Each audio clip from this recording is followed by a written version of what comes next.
Mm-hmm. We got to go see All Quiet on the Western Front, which is Yeah. quite a good movie.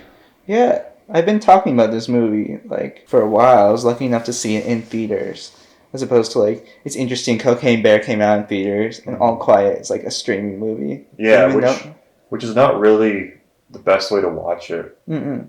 No, dude, you should see it in theaters because it's like mind blowing. It's so good. Yeah. It's so raw. You feel like no one wins in the end, but you feel like content with having like sat through the brutality of the movie. I remember reading the book, and that was one of the things that stuck with me was like how young these kids were and how they were going through this thing that was like promised to them like a big adventure. Like that was like there hadn't been a war in like hundreds of years in Europe or 100 years in Europe up to that point. So it was like when you're going to war, it's like you're traveling out of your home, you're leaving like a hometown.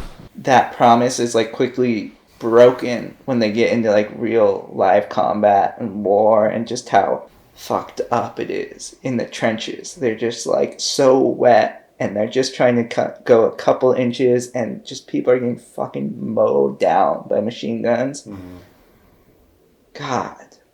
God, and they do it so well in this movie. Mm-hmm. Do it so well. Yeah, it was just a really devastating, desperate picture. Desperate's a good word. It's dirty. It's gross as fuck. Like, as it should be, right? Like, yeah. I wouldn't have it any other way in a movie like that. And I really like the little narrative thread of them signing the treaty. You didn't like that? I like that a lot. Yeah, I like that a lot. That really fit in well. Yeah. It's the guy from Inglorious Basterds. Yeah, Daniel Brühl. Yeah, Daniel Brühl. Daniel Brühl, he got so famous after that. I feel like I see him a lot. And he plays like every fucking German. Yeah, anyone who's German, dude. Yeah. And they got him for this, and he's just, he's really good at playing that kind of. But it's interesting. He's like a reserved guy trying to be pragmatic, mm-hmm. You know? It's interesting because the movie kind of paints him as a certain kind of guy, right? So it's like he's watching his other German officers, like his co-workers, I guess you'd tell, gorging themselves with food on this train, but like it's juxtaposed with the soldiers like fucking starving, trying to get any food they can. And so they kind of paint him as someone that's more like, as you said, pragmatic and reasonable. But he is still like part of the problem, I feel like. Like he's still holding off. He's still not signing the thing. Like he's the one that's like, yes, he's the first to like do it. But he is part of like the war machine. You know, he's not totally guilty. And I think that's what he realizes too at that point in the movie. That we like go in with him on. It's like he is guilty of a lot of this war and a lot of these deaths, and you can see that he lost his son. And so I think like it's kind of that turning point of the war where people have to face their actions at the end of what they've done, and I really like that. You know, how are you gonna face that?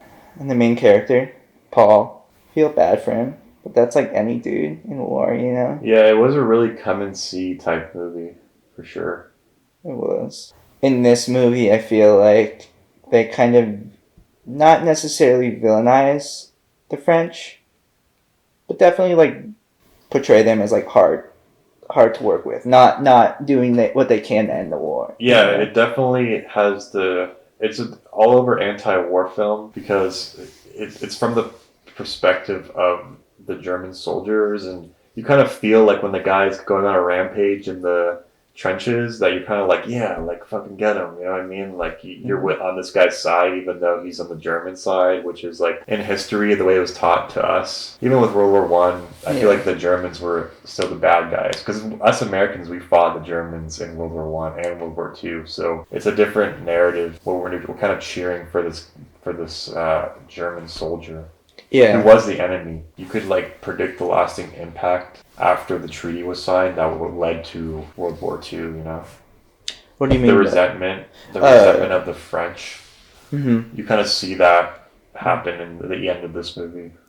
Yeah, and just like absolutely like kicking their mother down, kind of ending to the war. You know, we're gonna fuck you and we're gonna make sure you're fucked. Kind of like treaty like that. Led to World War II and led to resentment for sure amongst Germans. Yeah, I thought it was interesting comparing it to Come and See though, which is like a Russian or is it Belarusian? Yeah, I think it's Belarus. kid who's like, to him, the atrocities are done by the Germans. But in like All Quiet, it's like this German soldier you're following, and all these atrocities are happening. That scene where after the tanks come, he's separated and he's kind of stranded in the no man land in that little ditch. Yeah. And he kills that soldier. And immediately after he kills him, he like goes and tries to help him. There's something about that that's like so real of like, yo, like we found ourselves in hell together, you know? Mm-hmm. It's brutal. And then the sound in that movie is so good. Yeah, and the music. I like the music because it was like,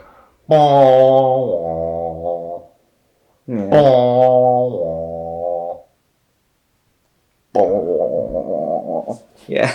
Yeah. I was thinking about it too after we watched the movie, just how good the actors were at like portraying like you're going into combat and your adrenaline's like fucking at all time high. Yeah. You know? Yeah. And then after you get out of combat, like that scene where they just start drinking that gross ass water.